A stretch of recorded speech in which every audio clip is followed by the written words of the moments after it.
program nasional, karena melalui PKK dan PKW inilah kita bisa berkontribusi untuk mengurangi pengangguran.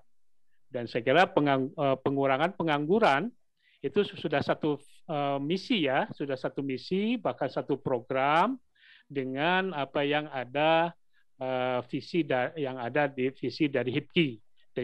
Dan itu sudah tereksplisitkan dalam ya, Mars HIPKI tadi, adanya pengurangan pengangguran. Ya.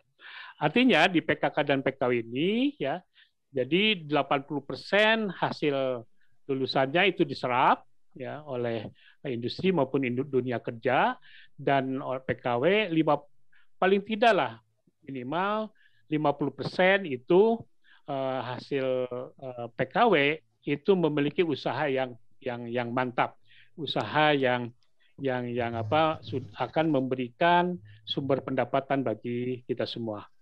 Dan yang terakhir di tahun 2024 itu harus ada juga LKP yang bisa menyelenggarakan mikrokredensial. Jadi mikrokredensial ini di samping tadi diploma 1 dan diploma 2, mikrokredensial ini akan sangat bergantung dari bagaimana komunikasi kita dengan perguruan tinggi. Khususnya adalah perguruan tinggi vokasi. Ya. Jadi mikrokredensial itu adalah salah satu sebetulnya acuan dari dunia industri maupun dunia pendidikan tinggi terkait dengan mutu atau kewenangan dari kita untuk menyiapkan sertifikat kompetensi kepada mahasiswa. Dan itu diakui selama sebanyak 20 SKS seperti itu. Inilah yang menjadi dasar atau payung dari seluruh kegiatan yang menjadi kebijakan dan juga program tahun 2021 seperti itu. Sebelum jauh Pak Agung, saya diberikan waktu untuk memberikan paparan ini berapa menit ya Pak, supaya saya juga mengatur waktu untuk nanti tanya jawab. Sekitar 1 jam Pak, nanti 1 jam berikutnya kita tanya jawab mungkin, atau 30 menit berikutnya tanya jawab. Ya. Baik. Sekarang sudah berapa menit? Sudah. Mohon nanti di 10 menit sebelumnya, mohon saya diinformasikan ya Pak ya. Ya, siap Pak Dadang. Ya. Baik. Terima kasih Pak. Baik, kita lanjutkan. Nah, dari kerangka utama tadi, maka tahun 2021 Pak Direktur mencoba untuk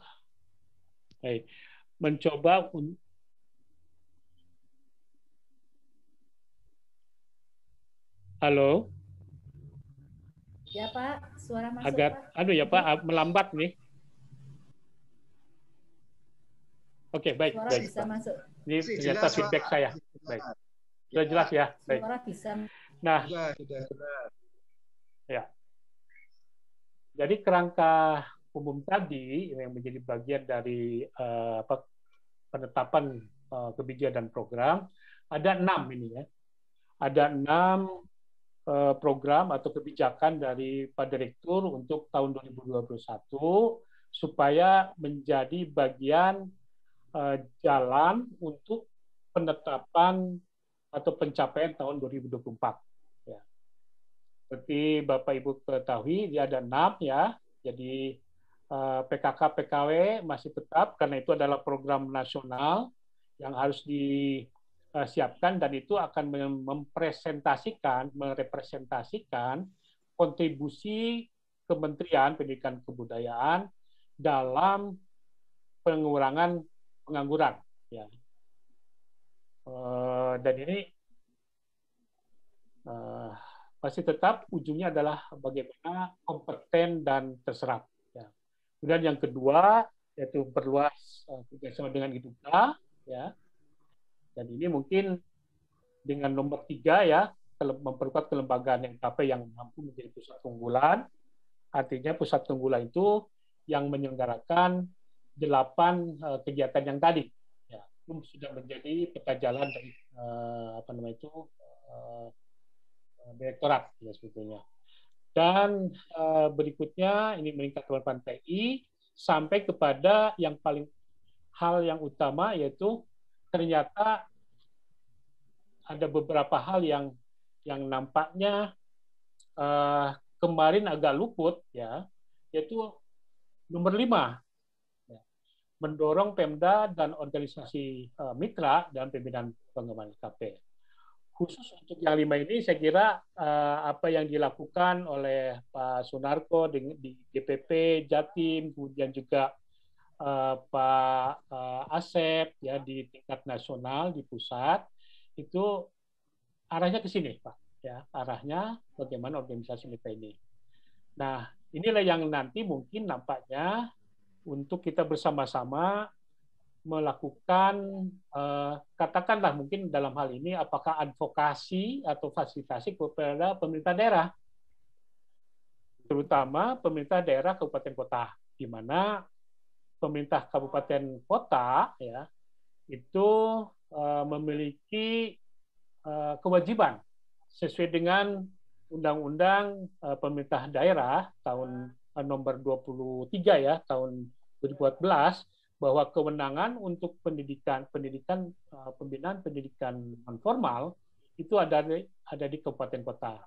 Sementara untuk yang di provinsi kita masih tetap juga akan melakukan itu, terutama untuk pembinaan organisasi mitra dari tingkat provinsi. Ya, seperti itu tentunya. Inilah yang nanti tahun 2021. Baik, mari kita lihat pada kegiatan satu persatu di sini. Nah, pola pikir pembinaan khusus dan pelatihan, ya, mungkin Bapak dan Ibu sekalian tadi dengan tajuk sosialisasi program PPKSDM LKP berstandar industri, sebetulnya intinya di sini ya, pada pembinaan khusus dan pelatihan, artinya pada lembaganya seperti itu. Ya. Nah, kami melihat bahwa dalam rangka peningkatan atau pembinaan tadi ya, fasilitasi dan pembinaan kelembagaan yang ujungnya adalah bagaimana mewujudkan LKP berstandar industri, melihat ada empat fungsi yang harus ini nanti sinergi. Satu sudah barang tentu adalah fungsi pemerintah ya di kita. Ini ujungnya adalah bagaimana kami menyediakan berbagai kebijakan dan program, ya, berikut juga dengan aturan-aturan pelaksanaannya dalam bentuk norma, standar, prosedur maupun kegiatan atau maupun kriteria, itu yang akan menjadi acuan baik itu oleh pemerintah daerah maupun Ormet dan juga sekaligus kepada pelaksana utama yaitu LKP ya. Itu. Dan juga dalam hal pembimbingan dan pengawasan untuk bisa mencapai standar nasional gitu. Nah, kemudian untuk berikutnya kami juga akan menggandeng bagaimana secara efisien fungsi-fungsi Pemda dalam bimbingan, bantuan, pengawasan dalam pemenuhan NSPK ya di sini itu bisa tercapai oleh Pemda. Ya. Kita ketahui bersama bahwa ada beberapa mungkin Pemda ya belum bisa melakukan pemenuhan dari NSPK yang sudah disiapkan oleh tingkat nasional ya. Atau juga beberapa Pemda yang sebetulnya mungkin sudah advance, sudah memberikan pembinaan yang cukup optimal, bahkan itu mungkin suatu inovasi yang bisa ditangkap secara nasional, belum kita rumuskan menjadi sebuah NSPK di tingkat nasional. Saya kira nanti hal itulah yang akan kita lakukan gitu ya, antara fungsi pemerintah dengan fungsi pemerintah daerah. Kemudian juga ada fungsi dari organisasi mitra. Ya. Nah, organisasi mitra, ya, saya kira kita perlu acungi jempol kepada Pak Narko, dengan Pak Asep, ya, untuk fungsi-fungsi ini, ya, bantuan-bantuan untuk mencapai NSPK dan pengawasan ini sudah dijalankan, saya kira ya, dan saya kira ini sudah dijalankan juga jauh sebelum ada Direktorat Jenderal Pendidikan Vokasi. Hanya saja sekarang mungkin dengan perubahan fokus dan juga implikasi dari perubahan itu dari pendidikan kursus dan pelatihan menjadi vokasi, itu saya kira menjadi bagian juga untuk bagaimana kita harus duduk bersama lagi untuk melihat atau mengidentifikasi peran-peran penting mana yang perlu segera kita lakukan, ya, karena ini ada fokus-fokus utama bagaimana vokasi itu ujungnya adalah keterserapan setiap lulusan dari lembaga kursus dan pelatihan itu kepada dunia usaha dan dunia kerja. Saya kira akan berbeda dengan pada saat kita melakukan penyelenggaraan kursus yang non vokasi. Ya, sebagai ambil contoh yang paling utama adalah soal contohnya kalau hanya tidak ada konteks untuk bagaimana memperkuat sebuah kompetensi, itu nampaknya mungkin nanti tidak menjadi bagian dari pembinaan untuk vokasi, ya. Karena ujungnya adalah vokasi untuk profesi, untuk kompetensi tertentu yang bekerja dan juga berusaha seperti itu. Nah, yang terakhir adalah harus dalam satu sinergitas yang integrated, yang nanti mungkin kolaborasinya yang cukup mendalam, yaitu aparat pemeriksaan. Ya. Aparat pemeriksaan ini bisa itu adalah internal inspektorat maupun BPK. Ya. Ada perkembangan yang cukup mendasar terkait dengan aparat pemeriksa ini, yaitu perubahan paradigma berkaitan dengan pemeriksaan. Mungkin di beberapa tahun yang lalu atau puluhan tahun yang lalu ke belakang, pemeriksaan adalah menunggu di belakang, ya, melihat apakah pelaksanaan yang dilakukan itu sudah sesuai, tetapi dilihatnya di ujungnya, gitu. Nah, sekarang ada perubahan yang mendasar. Aparat pemeriksaan sudah terlibat di dalam hal perencanaan. Jadi ada early warning tertentu yang dilaksanakan oleh badan pemeriksa terkait dengan terutama pada penyusunan rencana kerja, rencana strategis dan juga rencana kerja di tiap kementerian sampai dengan tingkat direktorat.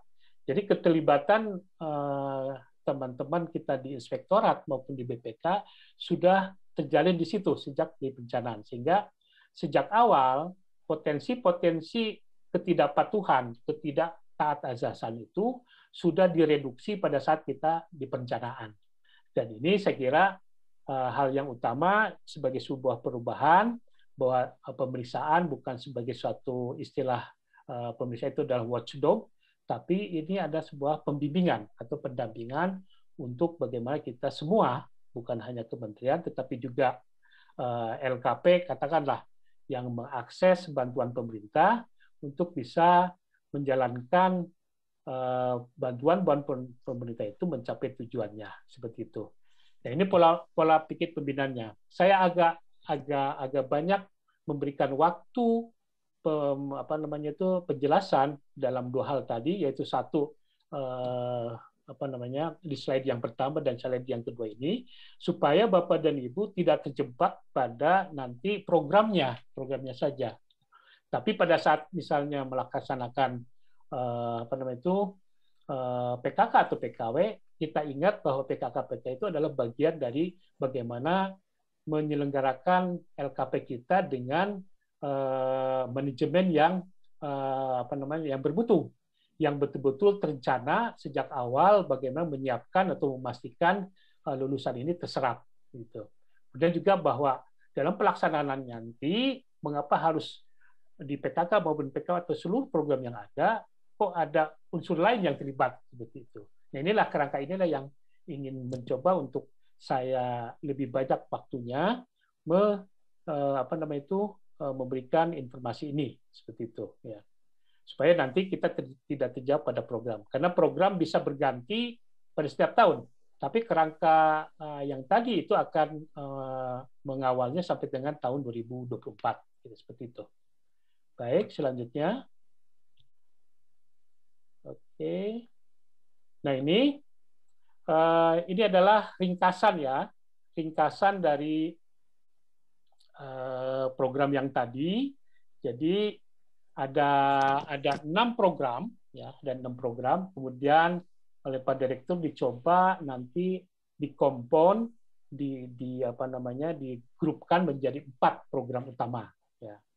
Jadi ada bantuan untuk masyarakat, ada program penguatan kelembagaan LKP. Nanti mungkin di sini nanti akan ada hal yang perlu banyak kita ketahui atau kita perdalam. Kemudian juga penguatan pembelajaran uji kompetensi dan penguatan program Pemda. Jadi ini adalah program tahun 2021 dengan jumlah sasaran-sasaran yang ada seperti itu. Ya. Selanjutnya kita masuk pada program untuk ini.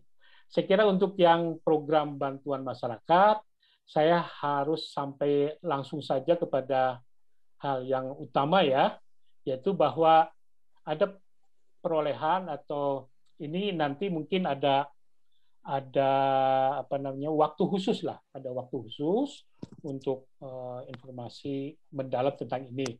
Nah, saya kira saya hanya akan meng-highlight saja kegiatan yang lainnya yang nampaknya satu ya, bahwa nanti yang utamanya itu adalah untuk PKK masih tetap sama, hanya yang utamanya itu tetap memakai e-bumper ya, untuk e-bumper. Sebentar, media. E-bumper nanti yang sudah kita kembangkan di tahun 2001, baik itu untuk PKK maupun KW, betul-betul sudah aplikasi. Artinya gini, untuk proposal itu menggunakan NPSN dan juga untuk yang NIK ya, sehingga nanti ini langsung terseleksi ya. Jadi kalau kemarin itu hampir sekian 1.000 proposal itu diseleksi oleh tim khusus secara langsung ya, hampir sekitar mungkin 15-20 orang gitu untuk diseleksi secara manual gitu. Nah, nanti itu akan diseleksi secara aplikasi ya.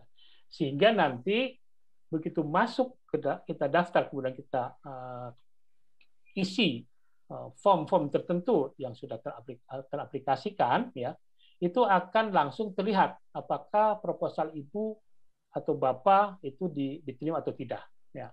Sehingga nanti yang lolos dari seleksi sistem ini, secara sistem ini hanya tinggal diverifikasi untuk beberapa hal yang mungkin komponen-komponen tertentu yang harus memerlukan konfirmasi ya.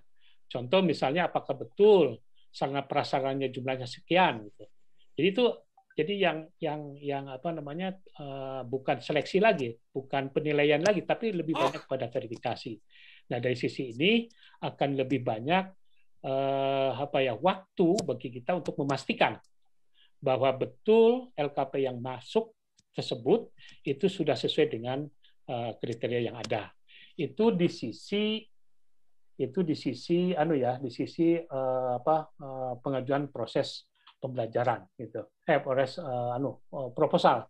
Nah, yang paling utama lagi adalah bagaimana Banper ini melakukan kontrol terhadap pelaksanaan 200 jam atau 150 jam yang diusulkan oleh setiap LKP untuk memastikan atau menjamin bahwa peserta didik yang mengikuti PKK maupun PKW itu sudah tersampaikan sesuai dengan jam pelajarannya. Ya. Jadi nanti kita akan mengetahui setelah ada jadwal yang diserahkan oleh LKP penerima itu kepada kita, kemudian kita akan kontrol di situ dengan melakukan countdown. Misalnya ada 200 jam yang akan disiapkan untuk memastikan si peserta didik akan menguasai dan bisa terserap nanti dan bisa lulus uji kompetensi. Tetapi pada saat ada jadwal, jadwal itu akan misalnya dilaksanakan, itu nanti instruktur harus sebelum belajar mengajar itu harus mengklik dulu aplikasi itu supaya nanti semacam argonya itu berjalan nantinya. Ya. Sehingga nanti di ujung hasil pembelajaran, apakah nanti di ujungnya itu countdown-nya itu ada 0, ya, atau masih tersisa 20 jam, itu akan terlihat di situ.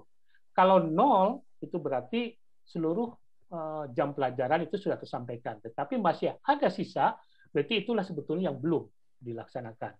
Nah, pembelajaran ini yang betul-betul akan kita kontrol, karena melalui pembelajaran itulah, aspek utama itulah yang bisa memastikan kompetensi yang kita siapkan di standar kompetensi lulusan itu bisa tercapai, bisa atau terkuasai oleh si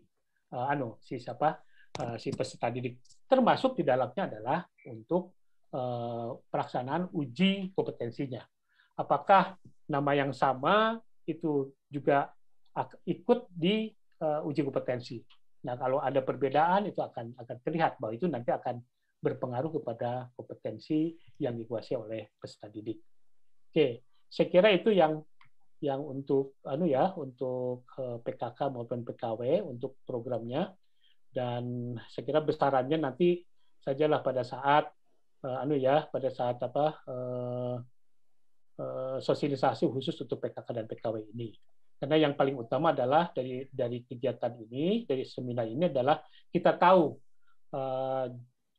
peta jalan apa yang harus kita bisa lakukan bersama, dan mana yang bisa nanti kita pilih untuk kita persiapkan oleh LKP masing-masing atau oleh HIPKI untuk nanti bisa diakses semuanya seperti itu. Oke. Kemudian yang ini, ya. Kemudian untuk yang program penguatan kelembagaan LKP, program yang kedua dari 4 program utama yang siap dilakukan. Nah, ada 5 kegiatan yang akan kita bersama-sama dengan Bapak dan Ibu, termasuk DPP, DPD, DPC, dan juga ormit yang lainnya, kita laksanakan bersama-sama. Ada 5 seperti ini. Kita lihat satu persatu. Ya. Satu adalah untuk berstandar Induka. Ya. Inti dari berstandar Induka ini adalah bahwa di atas ini, jadi bagaimana supaya lulusannya memenuhi standar industri, dunia usaha, dan dunia kerja. Ya. Utamanya itu. Ya.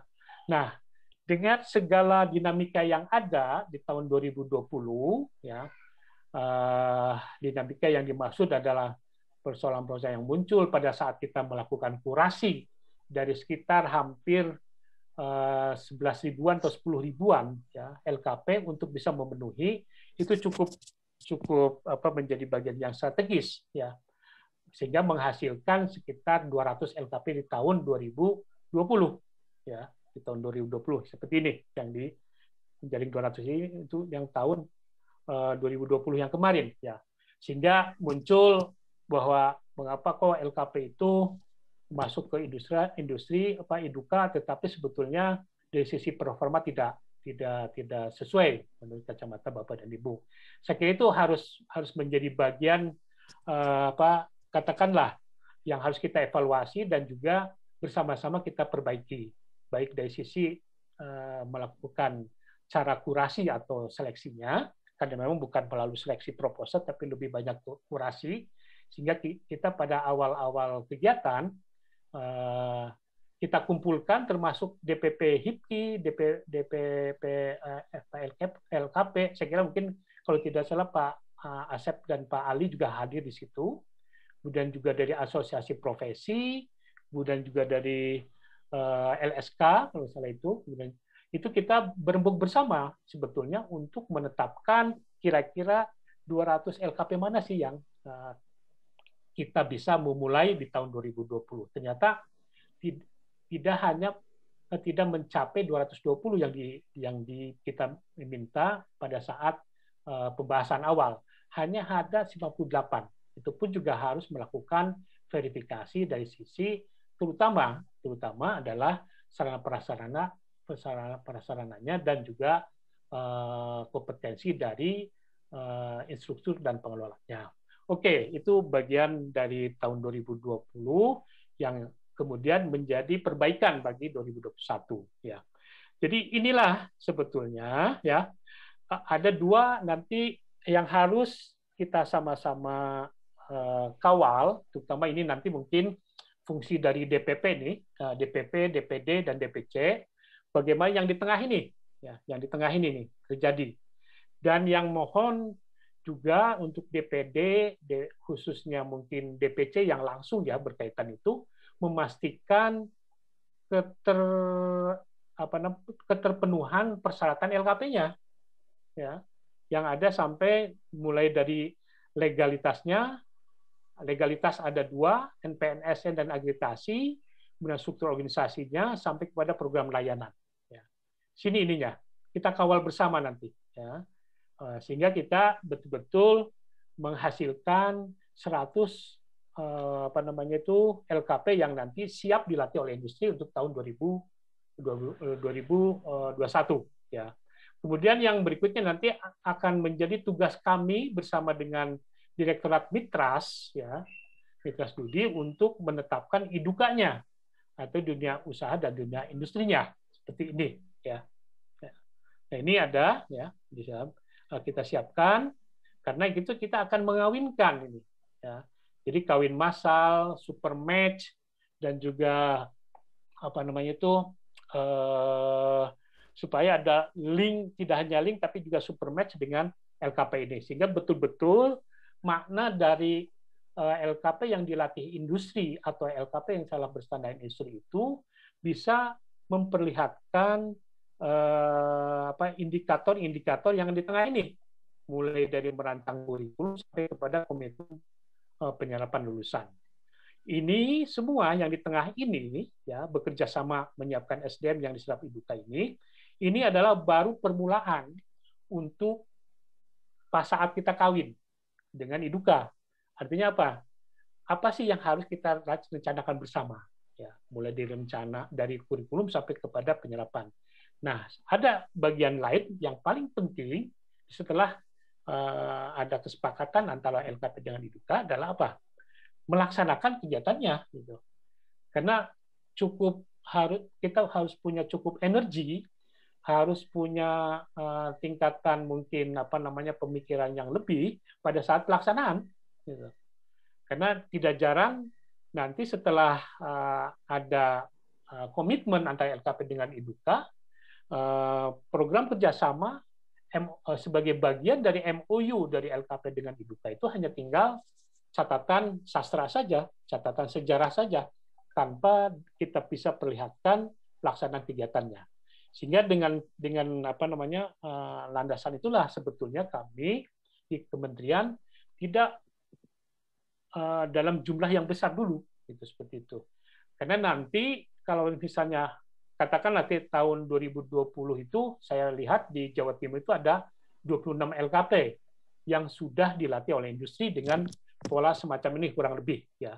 Kurang lebih sekarang sebetulnya tahun 2021 tinggal melihat perencanaan atau pelaksanaannya. Nah, 26 LKP ini harus menjadi model, ya. Harus menjadi contoh untuk bagaimana melakukan LKP dengan IDUKA ini. Karena nggak akan mungkin dengan sumber daya yang dimiliki oleh kementerian, dalam ini ada direktorat, itu seluruhnya bisa kita latih secara langsung. Artinya sebetulnya kalau kita setarakan dengan sekolah formal, 26 LKP tadi adalah sebagai penggerak untuk LKP-LKP yang lain supaya bisa berorientasi ke industri. Nah, ini sudah barang tentu kita tidak akan sendirian. Ada pemerintah daerah, kabupaten kota yang akan melakukan duplikasi atau replikasi atau mengaksep atau mengadopsi pola-pola ini menjadi pola kegiatan pembinaan di tingkat pemerintah daerah. Jadi ini adalah polanya bukan pola nasional saja, tapi juga pola yang akan harus diadopsi oleh pemerintah daerah. Dan pada bagian tertentu sudah begitu pola ini harus diadopsi juga, harus menjadi bagian utama dari kegiatan teman-teman di HIPKI, ya.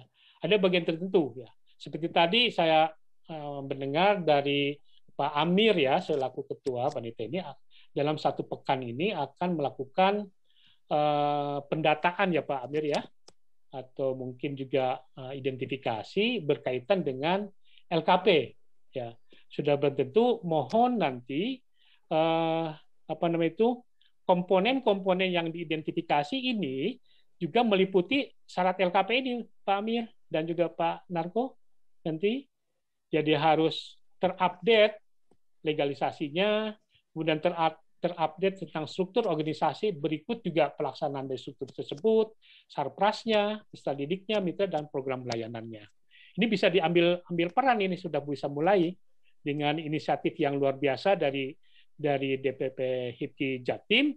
Saya kira bisa kita mulai dengan saat ini, karena sangat sekali membantu nih. Ya, Pak. Jadi kami dari DPD HIPKI sudah mengelompokkan perumpun, Pak, untuk pendataan LKP. Perumpun, Pak. Alhamdulillah. Alhamdulillah. Baik, nanti kami berat ya, kita terlalu berat untuk memulai di 2021. Ambil contoh lah Pak Narko, ya, untuk yang pada sudah juga luar biasa dari DPD Jatim untuk updating data dari LKP sehingga itu akan menjadi salah satu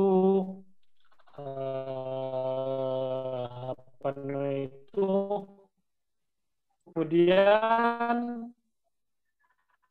ada khusus untuk melakukan konsep teaching factory. Ya. Saya kira konsep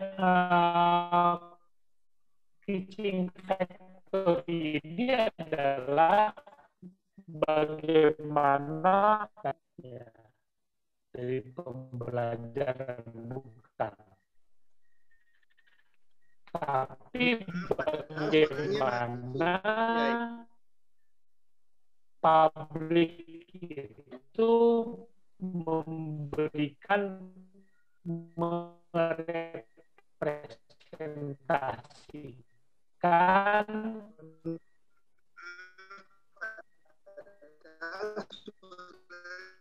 Halo. Ya Pak, jelas Pak. Bisa jelas ya, Pak. Alhamdulillah. Oke, baik. Jelas Pak. Baik. Oke, baik Pak. Ya, nah konsep teaching factory ini sebagai bagian dari pembinaan kelembagaan LKP, intinya adalah katakanlah dalam ilustrasi Pak Direktur ini ya, bahwa ada LKP, katakan di sini ada LKP JOS ya, dia memiliki toko roti ya, toko roti. Ini bukan dilihat rotinya ya, tetapi di balik roti itu ya, pastilah di balik roti itu ada kismis, ada segala macamnya, artinya man behind the gun-nya ya, bahwa roti yang bagus itu, roti yang tersaji itu, roti yang diproduksi itu adalah dihasilkan oleh tangan-tangan peserta didik yang kompetensinya memenuhi standar. Seperti itu. Jadi representasi atau ini adalah outlet dari kompetensi. Pada dasarnya itu. Jadi bukan pada rotinya atau pada benda yang diproduksinya. Tapi bahwa produk roti itu diproses oleh orang-orang yang punya kompetensi tertentu yang baik. Sehingga nanti itu teaching factory ini akan menjadi bagian dari program pembelajaran. Itu itunya ya. Sehingga dengan cara ini satu waktu, ya, apakah industri, apakah dunia kerja, atau mungkin juga kegiatan yang lain, yang terutama mungkin dalam hal marketing, gitu, akan bisa dengan mudah mengevaluasi, menetapkan, melakukan asesmen terhadap kompetensi hasil dari LKP itu pada sisi produk itu, seperti itu. Oke, ini pada teaching factory. Kemudian yang berikutnya adalah pada bahwa ada penguatan, ya, penguatan kerjasama LKP. Ada tiga pilar utama untuk menghasilkan program LKP 1 tahun atau 2 tahun direkognisi dan juga diakui oleh perguruan tinggi maupun industri.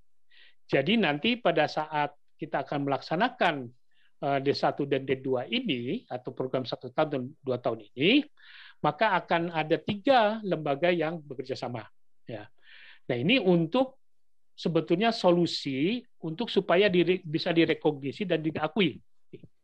Yang pertama adalah kita sendiri, kemudian kita sendiri itu adalah yang melakukan pembelajarannya, ya, proses belajar. Kemudian industri itu untuk melakukan evaluasi kompetensinya yang dihasilkan oleh si LKP. Kemudian oleh perguruan tinggi vokasi, ya. Oleh perguruan tinggi vokasi ini, ya, vokasi ini itu untuk bisa nanti katakanlah dalam tanda kutip kesetaraan yang kita lakukan tahun itu atau 2 tahun itu sudah sesuai dengan diploma 1 dengan diploma 2. Ya, inilah yang kemudian menjadi solusi Bapak dan Ibu sekalian yang sudah melaksanakan kegiatan ini, yang masih di bawah tangan dengan vokasi pendidikan vokasi yang lain, untuk bisa nanti dihargai menjadi diploma 1 dan diploma 2. Dan ini saya kira akan banyak menarik perhatian masyarakat untuk bisa tidak hanya memilih perguruan tinggi untuk menjadi cara dia meningkatkan kompetensinya atau meningkatkan pendidikannya, tetapi juga ada pilihan lain yaitu LKP dengan segala fleksibilitasnya yang mungkin akan lebih fleksibel dibanding dengan pendidikan formal seperti itu. Ini menjadi sebuah daya tarik bagi masyarakat untuk memilih. Dan saya kira dalam era yang sekarang ini dengan begitu banyaknya atau maraknya kegiatan yang tadinya harus dilakukan luring bisa bisa dilakukan oleh daring, berikut juga dengan pembelajaran. Dan sisi ini saya kira LKP bisa menjadi perhatian dari masyarakat untuk pilihan, ya, bahkan mungkin menjadi pilihan utama pada saat mereka memerlukan peningkatan jenjang kepada jenjang yang lebih tinggi seperti itu. Oke, itu saya kira. Jadi mohon dilihatnya hal-hal utamanya aja, ya, yang filosofisnya yang harus mendasar. Nanti mungkin kegiatan-kegiatan pelaksanaan penjabaran ini sebagai bagian dari varian atau jenis pola-pola untuk mencapai pengakuan yang tadi seperti tadi itu. Oke, kemudian berikutnya ini mikrokredensial, ya, mikrokredensial. Jadi seperti tadi saya informasikan bahwa ini adalah satu juga inovasi penyelenggaraan dari di samping tadi, ya, teaching factory, ya. Kalau D1 dan D2 saya kira mungkin bukan inovasi tapi sesuatu yang harus diperkuat, ya, diperkuat. Nah, untuk yang mikrokredensial ini dalam rangka Merdeka Belajar dan juga Kampus Merdeka, Kementerian itu menyiapkan dari 7 atau 8 semester, ya, 8 semester, ya, maaf, untuk menyelesaikan S1 itu, ya, terbagi atas 2, ya. 1 5 semester kuliah di program studi utama di kampusnya mereka masing-masing, ya. Artinya kalau dia prodinya itu adalah sarjana program hukum, ya, maka dia belajar tentang hukum hanya sampai 5 semester. Kemudian dalam rangka Merdeka Belajar dan juga Kampus Merdeka diberikanlah 3 semester untuk bisa dia bebas memilih bidang studi tertentu di PT tersebut dan diketuai dalam SKS. Jadi untuk yang 3 semester ini, 2 semesternya itu dilakukan di kampusnya sendiri. Misalnya dia mengambil jurusan hukum, ya. Kemudian berikutnya dia dalam rangka mikrokredensial, maka dia akan mengambil dalam 2 semester itu komputer, misalnya. Bukan berarti dia ngambil komputer kemudian dihukum, ya. Nah, 2 semester ini nanti akan diakui sebagai bagian dari kompetensi dia selaku sarjana hukum, ya, sarjana hukum. Sarjana hukum yang mengambil komputer, gitu, ya. Sehingga dia punya basic akademis tentang komputer, gitu. Nah, kemudian 1 semester berikutnya yang dari 3 semester merdeka tadi, ya, itu dia bebas memilih kursus pelatihan apa saja, tetapi sudah tentu yang penyelenggaraan uji kompetensinya itu uji kompetensi dengan sertifikat KKNI atau sertifikat nasional melalui LSK, baik itu LSK, LSP, industri, ya, bahkan nasional maupun internasional, itu diberikan kebebasan itu, sehingga nanti dia setelah menyelesaikan 8 semester, dia memiliki ijazah akademik sarjana hukum dengan mungkin minor atau minornya itu adalah komputer, dilengkapi dengan kompetensi yang mungkin jauh berbeda di situ, bisa jadi. Karena ini adalah merdeka, dia bebas untuk memilih. Misalnya dia memilih tadi sarjana hukum dengan minornya di komputer, tetapi dia memiliki kompetensi dalam hal mungkin tata boga di chef, misalnya chef tertentu, misalnya gitu, dengan level 3, gitu, ya. Dia memiliki itu, ya. Atau mungkin level 4 karena dia kan sarjana, gitu, seperti itu. Itu nantinya 4, 5 atau 6 lah. Dia mendapatkan kompetensi ini.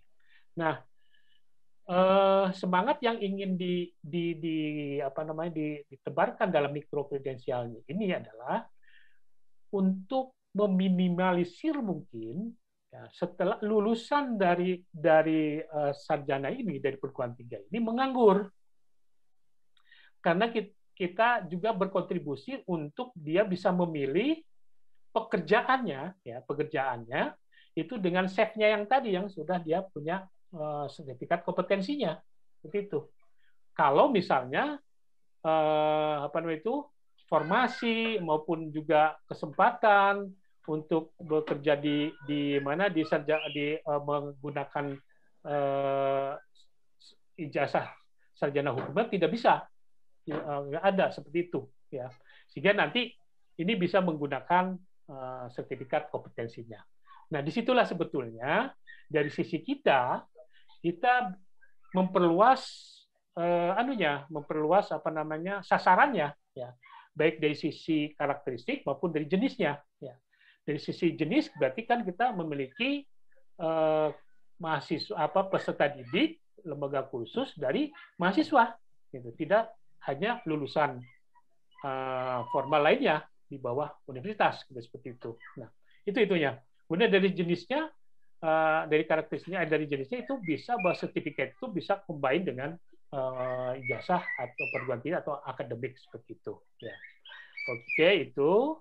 Kemudian berikutnya adalah pengimbasan keunggulan LKP. Bapak Ibu sekalian, nah, seperti saya informasikan bahwa ada keterbatasan sumber daya, terutama dari sisi keuangan. Kita tidak bisa seluruh LKP yang ada sekitar 16.000 itu dilatih oleh industri. Nah, ini bisa kita coba sementara sisa yang lainnya itu bisa kita salah satunya dengan cara pengimbasan ini, ya. Sehingga nanti di tahun 2021 ini mungkin sekitar 199 LKP yang sudah dilatih industri, jadi tidak mencukupi dari 200 ya kemarin, karena ada yang mengundurkan diri pada saat-saat terakhir, detik-detik terakhir akan melakukan pembukaan, itu dia mengundurkan diri, sehingga kita tidak punya waktu untuk mengidentifikasi kembali untuk penggantinya ya. Itu hanya 199, nanti kita akan pilih ya untuk bisa mengimbaskan kepada LKP sejenis di kabupaten kota. Ya. Sudah barang tentu seperti saya tadi informasikan, pola pengimbasan, pola PPKSDM berstandar industri ini harus diadopsi, harus kita advokasi kepada pemerintahan daerah sehingga mereka bisa menggunakan pola atau pendekatan PPKSD ini pada dalam rangka pembinaan LKP di daerahnya. Nah ini saya kira pengimbasan inilah yang nanti kita bersama-sama, terutama di DPD ya, karena lebih operasional mungkin ya, kita akan coba bagaimana ini mengkomunikasikan kepada seluruh pemerintah daerah pola-pola yang bisa dikembangkan, pola-pola yang bisa digunakan oleh pemerintah daerah untuk pembinaan LKP. Dan untuk ini sebetulnya Pak Direktur akan memulai kegiatan tahun 2021 ini dengan mengundang seluruh dinas kabupaten kota dan provinsi berikut dengan mitranya untuk melakukan sosialisasi seperti ini gitu. Jadi ini kami juga sama nih Pak Narko, sekalian aja uji coba lah untuk tingkat nasionalnya tapi gitu. Seperti itu untuk melakukan sosialisasi ini. Nanti kita akan siapkan berdasarkan keputusan Pak Direktur melaksanakan sosialisasi berikut dengan dinas pendidikan baik itu kabupaten kota maupun provinsi seperti itu. Oke.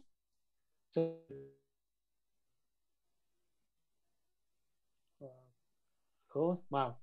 Oke, saya kira itu mungkin Bapak Ibu sekalian ya, yang bisa saya informasikan ya, berkaitan dengan satu program Direktorat Kursus dan Pelatihan tahun 2021 ya, yang nanti akan sebetulnya kita akan melakukan sosialisasi secara nasional di bulan Februari ini.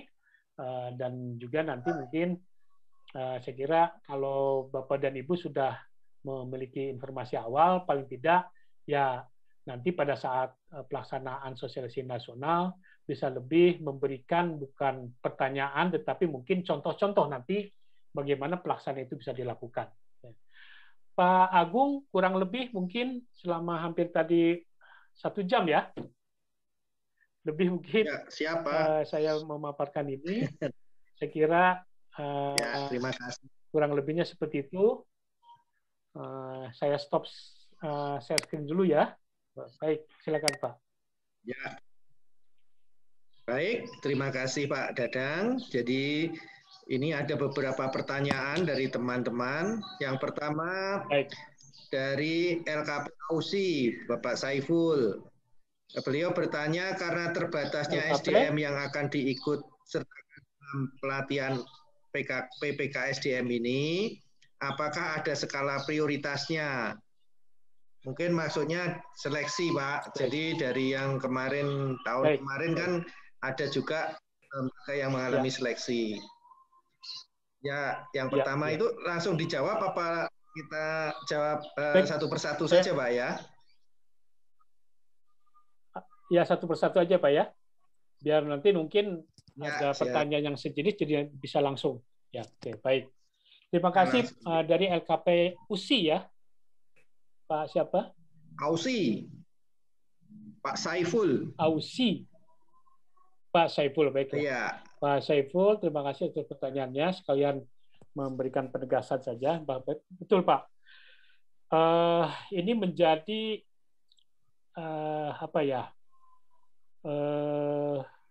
kondisi kita bersama ya tentang SDM terbatas ini. Ya. Nah, untuk ini Pak, seperti yang saya tadi informasikan, prioritasnya adalah yang pertama yang sudah memenuhi yang tadi Pak, ya, memenuhi dari persyaratan yang ada di dalam paparan yang tadi. Akreditasi, memiliki unit usaha, memiliki LKP, memiliki blended itu ya Pak. Halo? Ya, khusus untuk yang itu ya betul. Tapi ini kan untuk SDM, Pak. Untuk yang SDM ya. terkait dengan SDM sudah barang tentu satu kita skala prioritasnya yang untuk memenuhi dulu, yang sudah terpenuhi dulu dengan dia memiliki sertifikat tentang kompetensi instrukturnya, ya.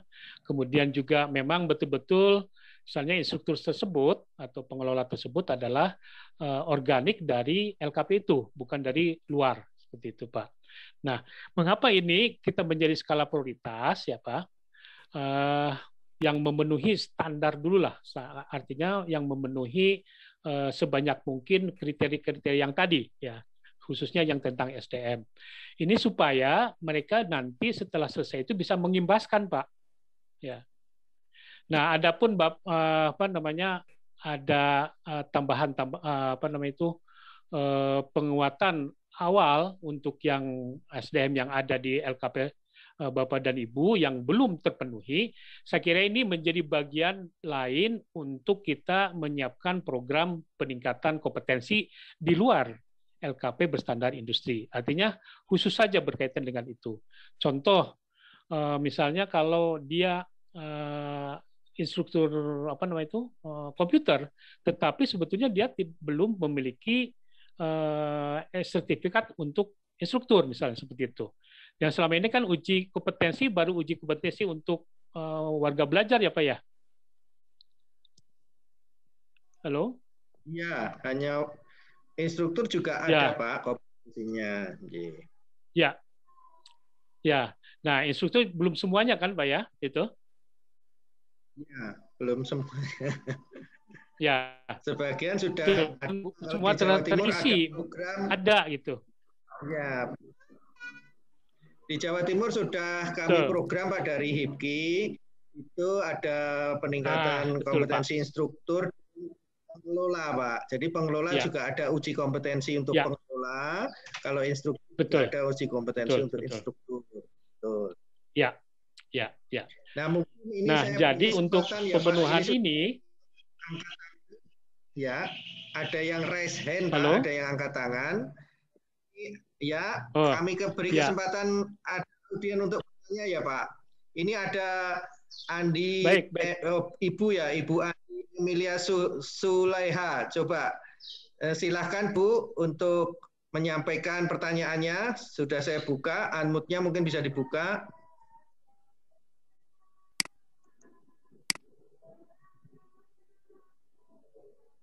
Oke, belum atau mungkin sudah meninggalkan tempat. Saya bacakan ya Pak.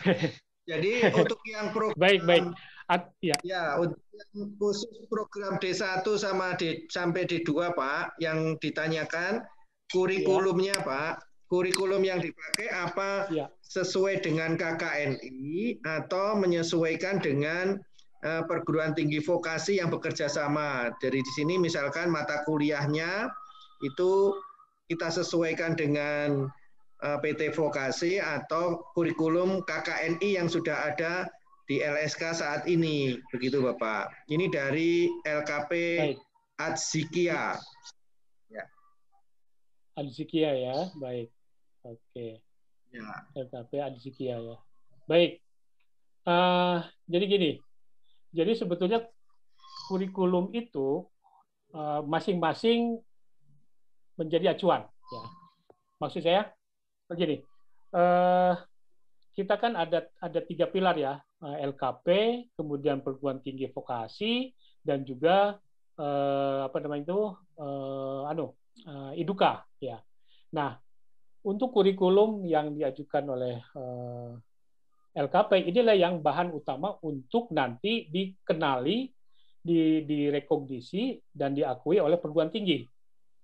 Jadi nanti ini memang belum sebetulnya D1 dan D2 ini masih dalam proses validasi ya dari Pak Dirjen untuk juknisnya.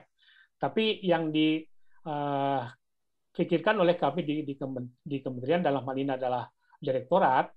Jadi kurikulumnya itu tetap mengacu pada KKNI yang ada di LKP. Kemudian kurikulum berdasarkan KKNI ini masuk direkognisi oleh perguruan tinggi dengan melakukan konversi pada program studi yang sesuai. Ya, mungkin kalau otomotif ya itu ya ada perguruan tinggi vokasi berkaitan dengan otomotif atau mesin seperti itu. Dan sudah barang tentu ini menjadi apa namanya itu titik perhatian. Berapa persen sih itu dari kurikulum yang kita ada itu memenuhi satu mungkin mata kuliah tertentu atau studi tertentu seperti itu. Itu satu. Kemudian setelah dilakukan rekognisi oleh perguruan tinggi, kemudian juga direkognisi oleh oleh idukanya, supaya nanti kalau direkognisi oleh perguruan tinggi ini untuk memberikan ijazah setara dengan D1 dan D2-nya, kalau untuk yang di Iduka itu adalah untuk kompetensi yang sesuai dengan kebutuhan di Idukanya, sehingga nanti penyerapannya bisa masuk. Dan juga kalau si peserta didik ini sudah peserta didik diploma 1 dan diploma 2, berarti dia pada saat diserap di tingkat industri itu bukan lagi lulusan kursus setelah SMA atau SMA, tetapi langsung D1 dan D2. Itu pengakuannya di situ. Nah, ini sedang masih terus didiskusikan Pak Agung dan juga dari LKP Al-Zikia, sehingga mungkin pada tahun 2021 ini kita baru pada rintisan, Pak, ya, pada rintisan untuk mencoba memastikan di masing-masing pilar di masing pihak, ya, baik itu LKP, perguruan tingginya, dan juga Iduka yang menjadi mitranya itu memang betul-betul bisa merekognisi program atau kurikulum LKP kita seperti itu. Jadi kita tinggal tunggu saja. Pertama adalah juknisnya, kemudian juga nanti dari juknis itu sudah tentu akan ada langkah-langkah apa yang harus dilakukan oleh LKP.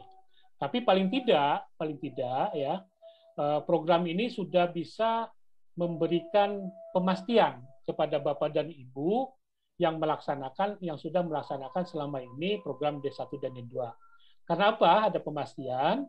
Sekarang kan perguruan tinggi vokasinya maupun idukanya sudah ada dalam koordinasi satu Direktorat Jenderal, ya. Kalau dulu kan kita ada di Direktorat Jenderal yang lain untuk perguruan tingginya. Kalau yang sekarang adalah Direktorat Jenderal Pendidikan Vokasi akan terdiri dari Pendidikan Tinggi Vokasi, kemudian Direktorat SMK dan Direktorat Kursus dan Pelatihan seperti itu. Jadi ini akan lebih bisa terwujudlah dari sisi penyelenggaraan program D1 dan D2. Seperti itu, Pak, yang bisa saya sampaikan. Baik, terima kasih Pak Dadang. Ada lagi, Pak? Ya. Berarti memang harus bersinergi dengan perguruan tinggi ya, Pak. Jadi kebetulan mohon izin, betul, LKP saya besok pagi kami akan sudah dipanggil oleh perguruan tinggi vokasi di Yogyakarta, Pak. Jadi kami akan bersinergi untuk program D1 kecantikan. Nah, berarti yang harus kami lakukan mungkin baru penjajakan tingkat penyusunan kurikulum dulu ya, Pak ya. Karena juknisnya belum ada ya. Itu yang paling penting, Pak. Betul, itu paling penting untuk kurikulum biar oleh mereka dipelajari dulu, direkognisi dulu, sehingga nanti akan ada mungkin sel-sel kurikulum itu yang harus dinaikkan atau ditambah, Pak, seperti itu. Ya. Betul, Pak Dadang. Terima kasih. Karena kami kemarin sudah bekerja sama TUK-nya, jadi dari pendidikan vokasi tersebut, dari perguruan tinggi tersebut, itu kalau syarat untuk menempuh ujian D4, mereka mahasiswanya harus mempunyai sertifikat kompetensi, Pak. Kebetulan kerjasamanya dengan TUK yang ada di lembaga kami. Jadi kami kemarin mulai menjajak. Ya. Pertanyaan yang kedua, Bapak. Nah, itu dari yang D4 Bapak. Tadi, Pak. Maaf. Pak, ini saya tambahkan yang tadi D4 itu, ya. D4 ya, Pak ya? untuk Ya, yang di itu TUK D4 itu. vokasi, Pak. Ya, Ya. betul. Itulah yang disebut dengan mikro kredensial, Pak. Jadi mereka bekerja sama dengan LKP kita untuk menyiapkan sertifikat kompetensi. Ya, seperti itu, Pak. Jadi. Betul, Pak. Baik, baik. Ya, alhamdulillah karena kemarin dosen-dosennya juga ujian di tempat kami, jadi kami bisa ada jalan untuk membuka komunikasi, baik. Pak. Ya, ya, baik. Baik, Pak. Bagus, Pak, itu sudah mengawali itu. Ya, siap. Ya. Ini dari LKP Modes Rahayu Nganjuk, izin bertanya, hal-hal apa saja yang perlu disiapkan untuk pembelajaran teaching factory di LKP? Apakah LKP harus mempunyai unit usaha atau bekerja sama dengan DUDI? Dan kedua, apakah LKP juga menyelenggarakan program praktek kerja lapangan? Terima kasih. Dari LKP Modes Rahayu Nganjuk, Pak. Modes Rahayu ya, dari Modes Rahayu. Ya. Ini kalau namanya nih pasti LKP otomotif ya.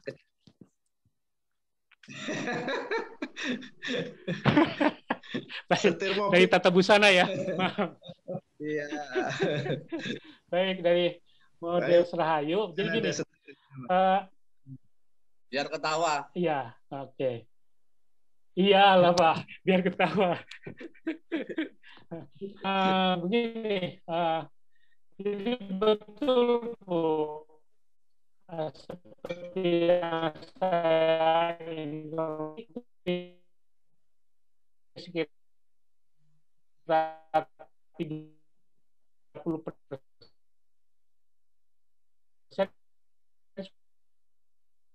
sudah mulai TEFA itu Bu. Ya. Bukan tepar ya Bu ya, TEFA, teaching factory. Nah,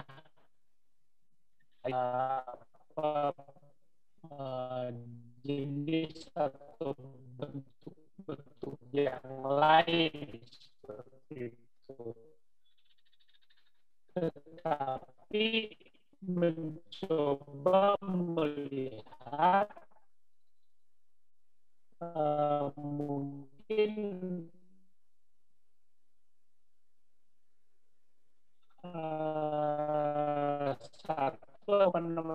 mengidentifikasi kebutuhan kompetensi ke depan gitu ya, seperti itu Bu.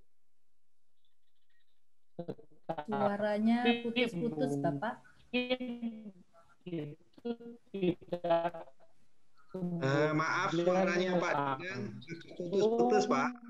Ya.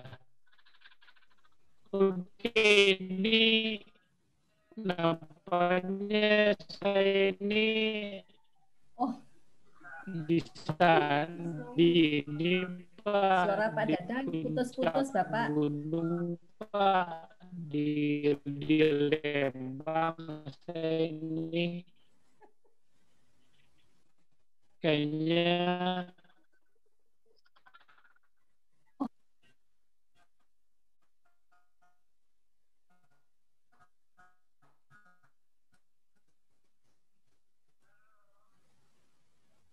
halo.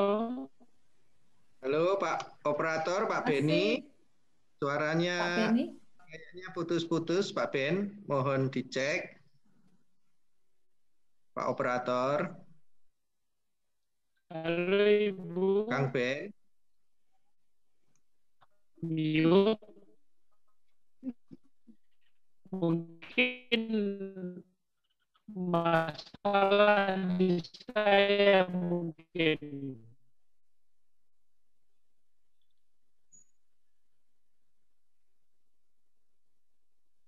Di apa koneksi saya mungkin.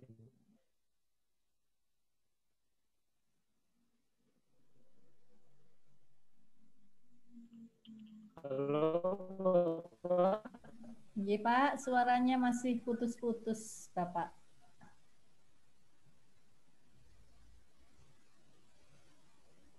Tes, tes, 1, 2, 3. Jelas, Bu?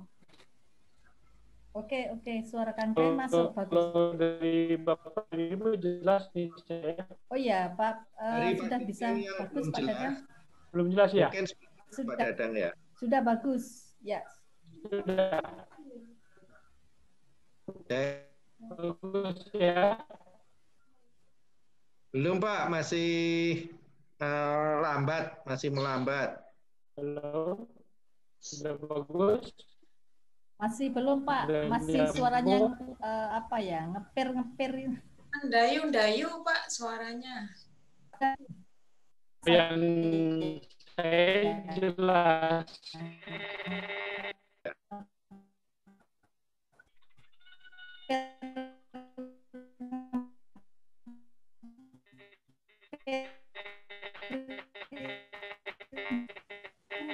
Halo. Halo.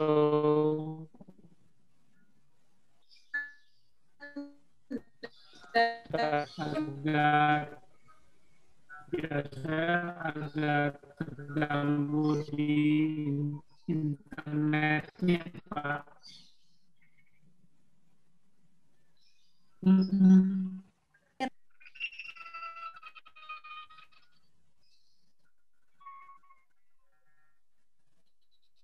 Iya, iya. Atau mendengar suara saya?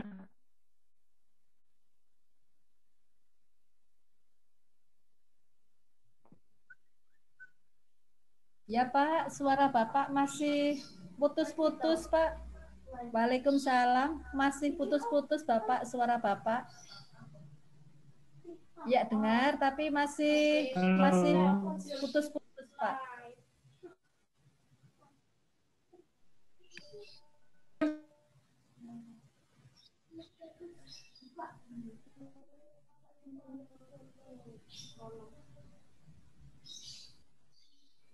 Koneksi di Pak Dadang yang lainnya jelas katanya Pak Beni. Ya, makanya ini masih di Pak Dadang dulu. Saya kalau ya, ini sekarang sudah bisa bagus Pak suaranya Pak. Sudah ya. Saya tadi tutup videonya karena mungkin sudah Pak. Ya sudah Pak. Sudah bagus sekarang. Oh, tersumbat. Baik. Baik, saya lanjutkan ya.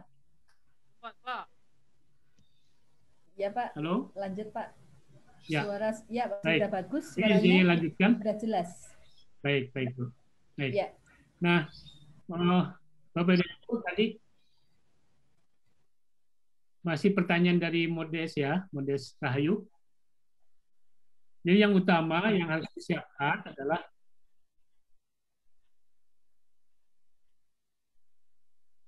Bu Anik, masih bagus? Ya Pak. Ya bagus Pak, jelas Pak bagus. Suara. Ya Pak. Cuman ada feedback ke saya nih, Baik. Ya, nah yang utama Pak yang harus dilakukan adalah satu Pak, Ibu yang dari LKP Modes Rahayu ya. Satu pastikan bahwa kurikulum Ibu sudah memenuhi kurikulum standar nasional ya Bu ya. Dengan sudah bentuk pada KKNI. Ya, bisa dipastikan bahwa itu nanti LKP Ibu kurikulumnya sudah sesuai. Kemudian yang dua hal aja lah ya. Dua hal. Satu adalah kurikulum ya. Kemudian yang kedua adalah instrukturnya ya.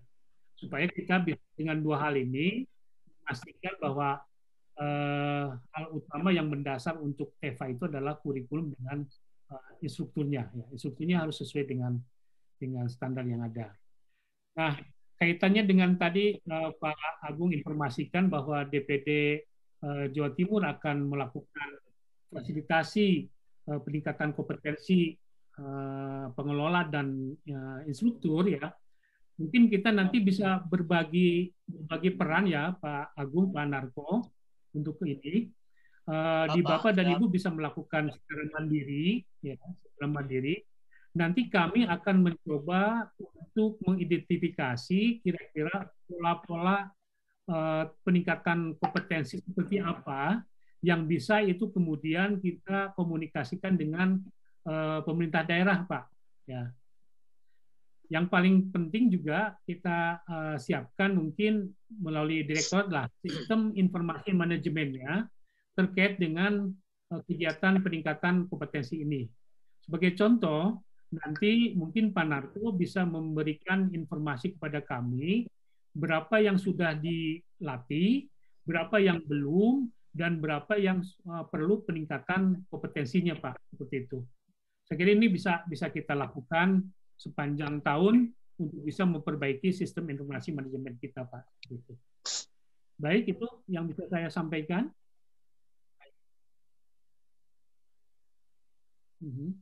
Pak Agung. Halo, Pak Agung. Pak, ini tambahan pertanyaan, Pak. Pak Agung. Iya, Pak Narko. Nunggu Pak Agung ini, Pak. Pak Agung kemana? Baik. Langsung aja, Pak.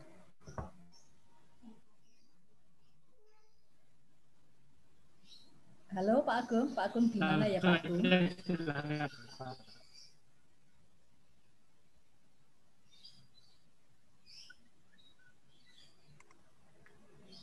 Langsung aja, Pak. Bu Sanita? Ya, oke Pak. Silakan Pak Narko. Pak Agung kemana? Pak Agung bisa masih saya ini. Masih sholat ya, mungkin, Pak. Masih sholat. Oke. Dilanjut Pak Narko saja, enggak apa-apa. Ada beberapa mungkin. Terima kasih, Pak. Seperti yang ini sekedar supaya nanti kemitraan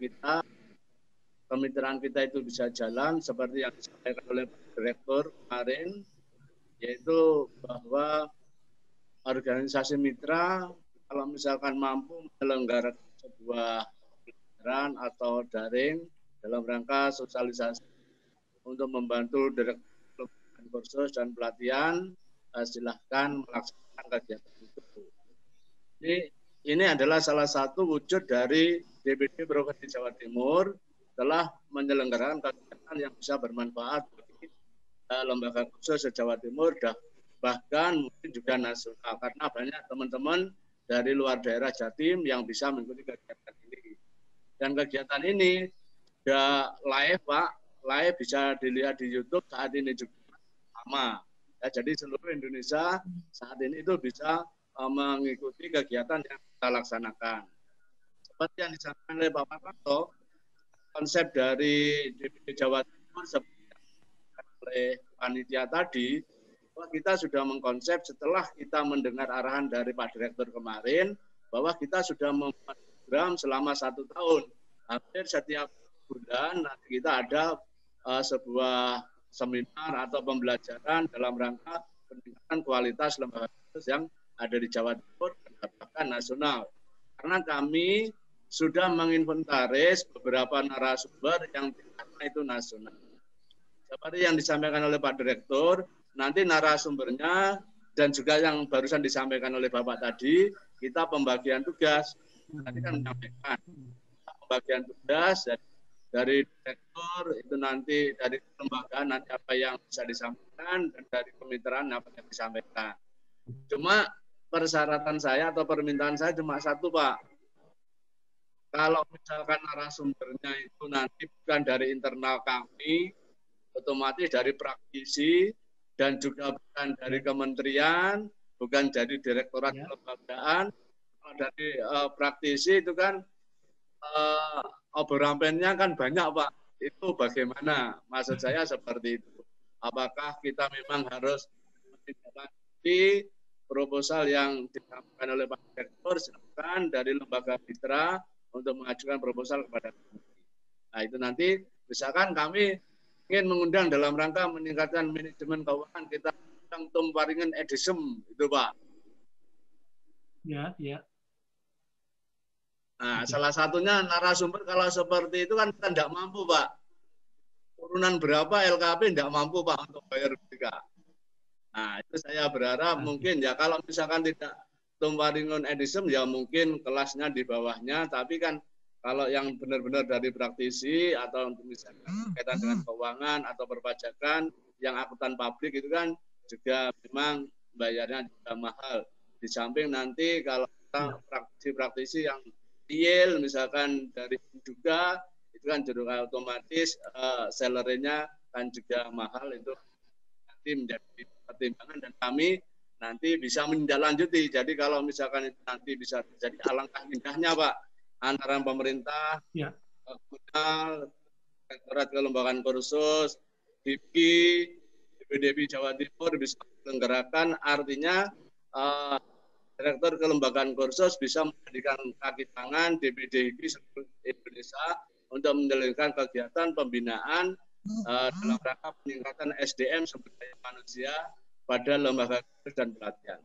Mungkin itu Pak, sekedar ya curhat atau masukan, mungkin nanti bisa disampaikan. Terima kasih. Wassalamualaikum warahmatullahi wabarakatuh. Baik. Waalaikumsalam warahmatullahi wabarakatuh. Terima kasih Pak Narko masukannya. Jadi saya kira ini gagasan bagus Pak.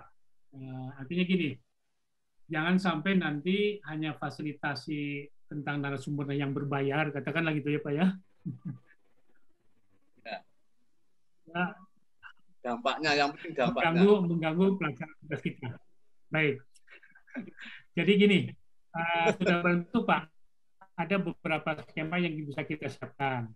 Yang satu, kita punya kegiatan seminar itu dia akan dirancang setiap minggu Pak, secara nasional. Nah, dan ini diberikan arahan oleh Pak Direktur bahwa seminar nasional yang disiapkan oleh direktorat ini bisa nanti katakanlah mungkin PIC-nya langsung oleh teman-teman dari DPD misalnya, atau seperti ini misalnya. Nah, nanti penyiapan narasumbernya biar nanti kami nantinya. Tapi melalui Zoom di direktorat Pak disebutnya. Itu skema satu. Kemudian skema yang berikutnya yang kedua, sudah bentuk kemarin Pak Direktur memang sedang mencari cara Pak untuk bisa ada program khusus atau katakanlah kegiatan khusus yang memberikan bantuan fasilitasi kepada ormit Pak. Gitu. Ya mungkin salah satu kegiatannya adalah yang dibutuhkan tadi oleh Pak Narko tadi. Ini ada seminar nasional dengan narasumber dari praktisi di luar atau pelaku yang mungkin skalanya nasional. Misalnya kita mengundang pelaku entrepreneur di bidang marketing, misalnya marketing online misalnya. Itu nanti mungkin bisa juga melalui skema itu nanti. Tapi sampai saat ini Pak Direktur masih belum memperoleh gambaran yang cepat untuk ini. Sudah bentuk kalau sudah ada nanti saya kira ini bisa menjadi skema kedua bagi Pak Narko dan kawan-kawan DPD dan juga mungkin DPP atau yang DPD lainnya untuk bisa mengakses itu. Kemudian skema yang ketiga, Pak, kita nanti sudah bentuk dalam skala nasional yang terprogram, kita akan mencoba melakukan tidak hanya sosialisasi, tapi advokasi kepada pemerintah daerah untuk bisa memfasilitasi kegiatan-kegiatan seminar seperti ini, Pak. Mungkin mereka dalam rangka pembinaan ya itu bisa melaksanakan seminar ini sudah bentuk dengan kontribusi dari sisi untuk narasumbernya. Tidak sedikit narasumber tingkat nasional itu ada di daerah. Jadi katakanlah domisili usahanya itu ada di kabupaten kota gitu. Dan kita bisa juga mengadvokasi atau paling tidak merekomendasikan atau memberikan saran kepada pemerintah daerah untuk mengundang narasumber yang dimaksud untuk pada seminar kita. Katakanlah kita hanya sebagai event organizer Pak untuk melakukan seminar itu. Nah itu mungkin Pak yang bisa saya sampaikan. Kalau kemudian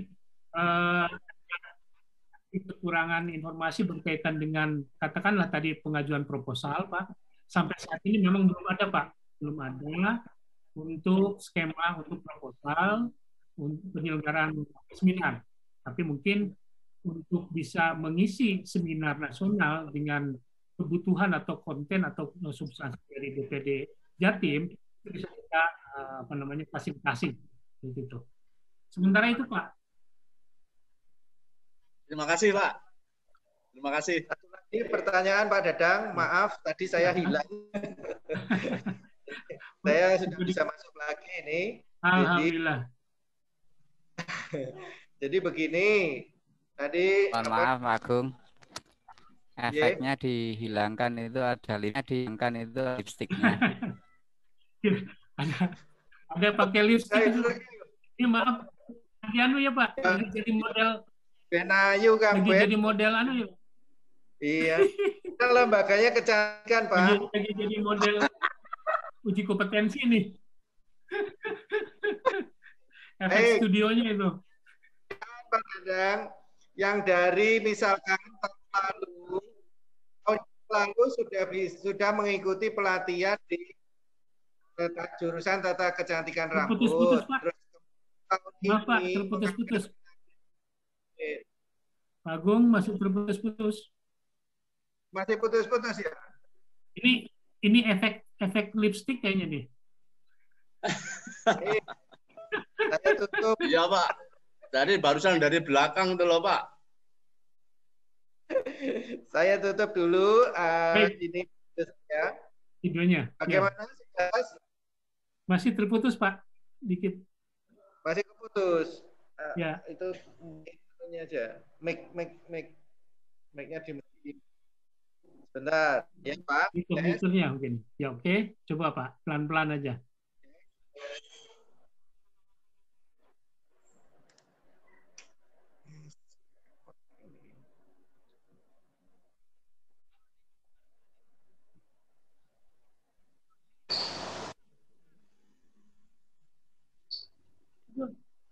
Cek, sudah Pak?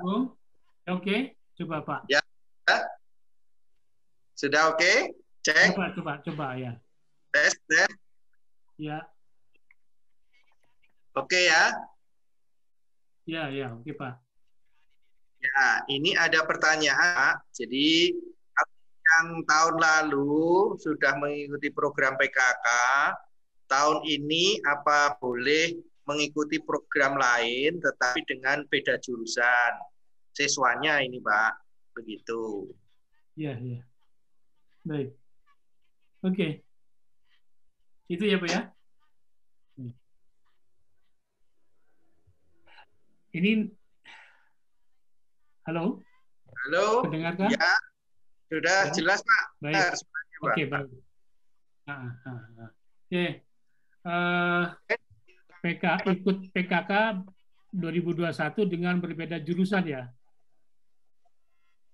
Iya Pak, beda jurusan. Oke. Jadi intinya gini, semua penyelenggara atau penerima bantuan PKK PKW di tahun 2020, kedengarkah suara saya? Dengar Pak. Dengar jelas? Pak. Jelas Pak. Jelas ya? Oke. Baik. Semua LKP yang penerima bantuan pemerintah 2020 prinsipnya ya bisa mengikuti tahun 2021 meskipun itu dengan jurusan yang sama. Ya. Halo? Ya Pak. Ya sudah kedengaran Pak, jelas Pak. Oke. Asal memenuhi seleksi atau lolos seleksi dari aplikasi di e-Banper. Ya. Nah, salah satu kriteria dari e-Banper ini bagi penerima PKK ya, atau penerima PKW tidak bisa bisa dua-duanya. Artinya gini, yang tadi pertanyaan tadi PKK pada jurusan itu, tetapi PKW pada jurusan yang lain. Itu dari sisi aplikasi pasti akan tertolak nantinya, karena yang dilihatnya adalah lembaganya nanti.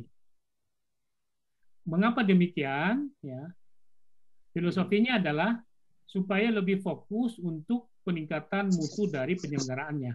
Seperti itu.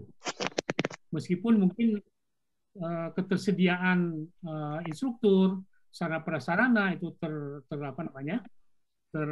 tersedia di LKP tersebut dengan akan melaksanakan dua program yang berbeda di PKK dan PKW, saya kira itu juga bisa untuk memberikan kesempatan pada LKP yang lain seperti itu. Tapi yang paling utama adalah nanti Bapak dan Ibu akan terpandu dan akan nanti ditetapkan seleksinya itu oleh aplikasi, Pak. Seperti itu. Hanya prinsipnya ya, untuk yang semua bisa asal sesuai dengan aplikasi yang sudah kriteria yang sudah di setting di dalam aplikasi. Secara jelas kemarin Pak Direktur bahwa untuk penerima PKK tidak bisa menerima untuk PKW gitu mungkin. Kalau bantuan yang lain mungkin untuk kegiatan yang diploma, kemudian juga mikro kredensial itu bisa dilakukan. Gitu. Seperti itu, Bu. Ya, Pak Anu, Pak Agung. Ya. Baik, terima kasih Pak. Mungkin ada pertanyaan lagi dari teman-teman. Dadang dari saya, Pak. Situbondo, Pak Saiful. Pak Saiful ya, yang tadi ya Pak ya? Iya Pak, oke. Ini ada satu kali pertanyaan lagi. Iya Pak. Ini masalah penguatan kelembagaan LKP, Pak. Yang saya pertanyakan itu adalah yang fokus pada nomor 3, yang LKP menerima program mikro kredensial. Nah, bagaimana apa yang harus kita persiapkan untuk mendapatkan program mikro kredensial ini, Pak? Karena saya kemarin sempat berdialog dengan pihak universitas. Ternyata di universitas itu anak-anak sebelum lulus itu diperlukan yang namanya SKPI, Pak. SKPI itu surat keterangan pendamping ijazah. Nah, ini adalah salah satu terobosan baru agar anak-anak setelah sebelum lulus atau bahkan begitu lulus akan mendapatkan pekerjaan dan langsung mempunyai kompetensi bagus di bidangnya. Nah, ini mungkin apa perlu kami melakukan MOU dulu dengan pihak universitas atau bagaimana, Pak?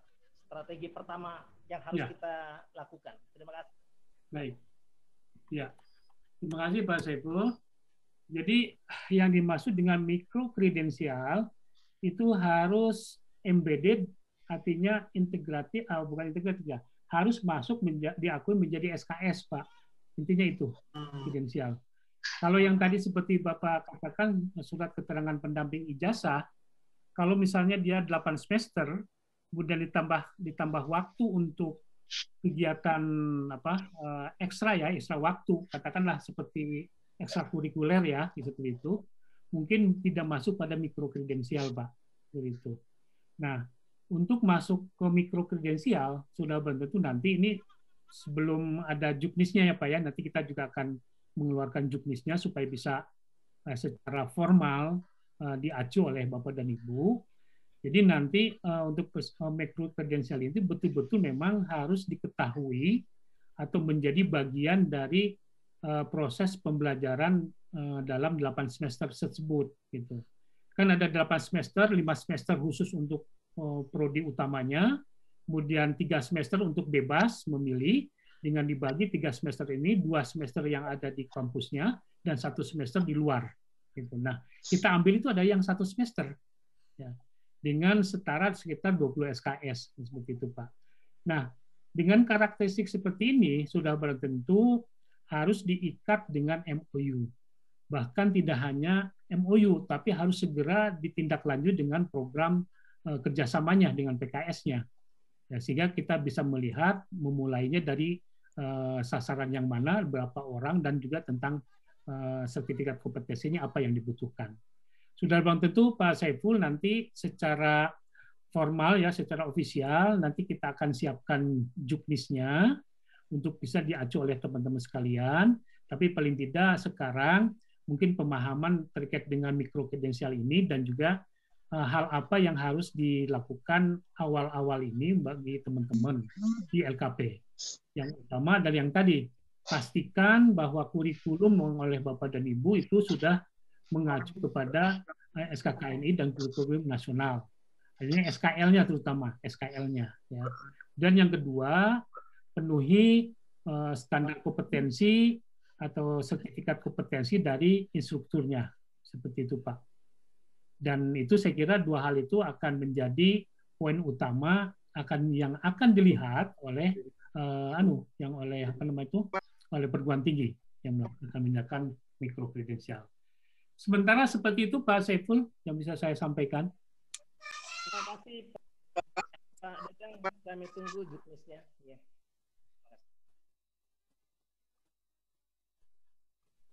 Baik, nanti akan saya segera informasi dari sekalian.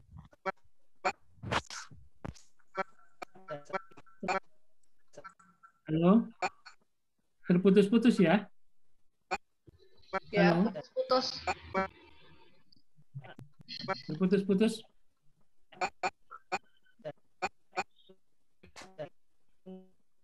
Pak Agung, terputus-putus ya? Putus.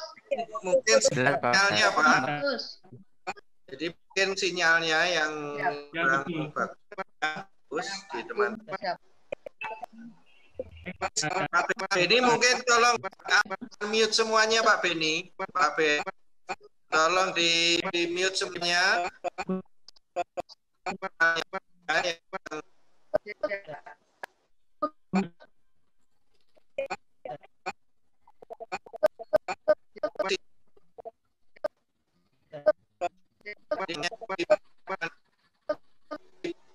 Masih bocor satu Pak Ben.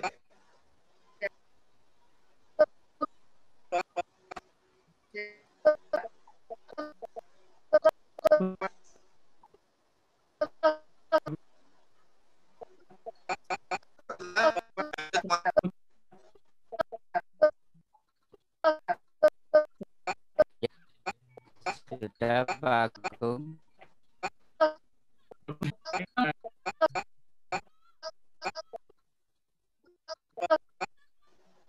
Baik, tapi masih ada suara yang bocor Pak Ben kayaknya.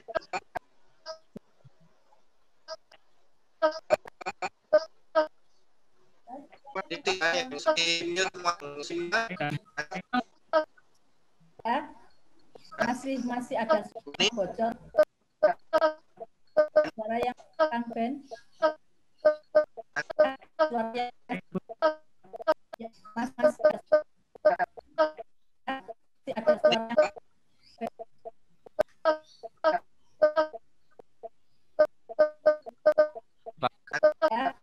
Sudah Pak Agung. Masih ada satu tutut Ben. Ben.